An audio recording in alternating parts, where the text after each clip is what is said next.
Super six pi Chittoor YSR party కార్యాలయంలో నాయకుల సమావేశం నిర్వహించారు. సూపర్ సిక్స్ హామీలకు సంబంధించిన ప్లగ్ కార్డు చూపిస్తూ నిరసన వ్యక్తం చేశారు. ఎన్నికల్లో చంద్రబాబు హామీలన్నీ డమ్మీలంటూ ధ్వజమెత్తారు. మాట ఇచ్చి పేద ప్రజలను బాబు మోసం చేశారని మండిపడ్డారు. విద్య, వైద్యం, సచివాలయ వ్యవస్థను నిర్వీర్యం చేస్తున్నారని అన్నారు. ఆదాయం కూడబెడుతూ దోపిడీ చేస్తున్నారని ఆరోపించారు. చంద్రబాబు నాయుడు గారి వ్యాఖ్యలు అందరూ చూసినట్టు అందరికీ విదితమే.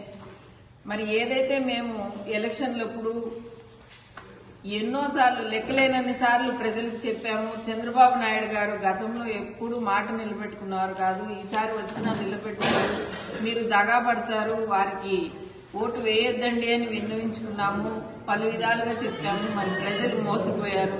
ఇవాళ వారు మోసపోయారని వారికి తెలుస్తున్నా గానీ వారు చేయగలిగింది ఏమీ లేక మిన్నుకుండిపోతున్న తరుణం మనందరం చూస్తున్నాం. మరి జగన్మోహన్ రెడ్డి గారు తీసుకొచ్చినటువంటి పథకాలన్నీ కూడా ఒక పెద్ద బహిరంగ సభలో చంద్రబాబు నాయుడు గారు చెప్పారు.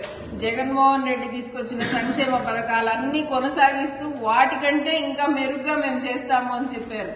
మరి ఆనాడు చంద్రబాబు నాయుడు గారే వైఎస్ఆర్ కాంగ్రెస్ పార్టీ జగన్మోహన్ రెడ్డి గారు తీసుకొస్తున్నటువంటి సంక్షేమ పథకాలు కంటిన్యూ చేస్తాము అని చెప్పడంలోనే వారు జగన్మోహన్ రెడ్డి గారు చిత్తూరు వైఎస్ఆర్ పార్టీ కార్యాలయంలో వైఎస్ఆర్ పార్టీ నాయకులు, కార్యకర్తలు ప్రతి ఒక్కరు కూడా ఇక్కడ చంద్రబాబు నాయుడు గారు ఎలక్షన్స్ ముందు ఇచ్చిన సూపర్ సిక్స్ హామీల గురించి మీరు ఎంత మాత్రం ప్రజలకు న్యాయం చేశారు అన్న విషయంపై ప్రశ్నించాలా అన్న నెపంతో ప్రతి ఒక్కరు కూడా మీడియా ముందు మా యొక్క బాధలన్నీ కూడా తెలియపరుస్తున్నాము.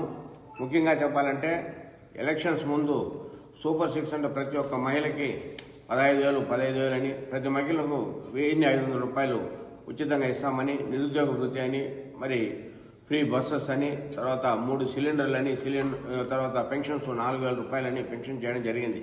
బాగానే ఉంది. ఇప్పుడు పెన్షన్ కార్యక్రమం మాత్రం ఒకటే సజావుగా జరుగుతూ ఉంది. మిగతా అన్ని విషయాలు కూడా ఎక్కడ కూడా నిరుద్యోగ వృత్తి కానీ ప్రతి బిడ్డకు